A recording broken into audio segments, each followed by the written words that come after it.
ও বান্দা, তুমি একটাবার চিন্তা করে দেখো, তুমি কিন্তু দুনিয়ায় বড় ছিল না।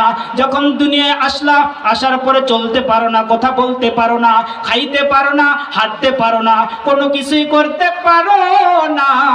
আমি রব তোমার মা বাবার মাধ্যমে ওসিলায় তোমাকে আস্তে আস্তে করে লালিত পালিত করে বড় করে তুললাম।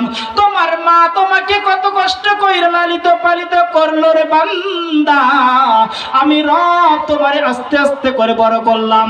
সুন্দর একটা হাত দিয়েছি, এই হাত দিয়ে তুমি বড় হয়ে কাজ করতে পারো, যাতে তুমি হাত দিয়ে ভালো মানুষের দিকে ডাকো, ভালো মানুষেরকে আহ্বান করো, সুন্দর সুন্দর কাজগুলো করতে পারো। তোমাকে দুইটা পা দিলাম, তোমাকে দুইটি পা এই জন্য দিলাম, তুমি ভালো কাজে আমার পা দিয়ে হেঁটে হেঁটে যাইবা। তোমাকে দুইটি চক্ষু দিলাম, এই জন্য দিলাম ও বান্দা, তুমি এই চক্ষু দিয়ে কোরআন শরীফ দেখবা, কোরআন তেলাওয়াত করবা। ও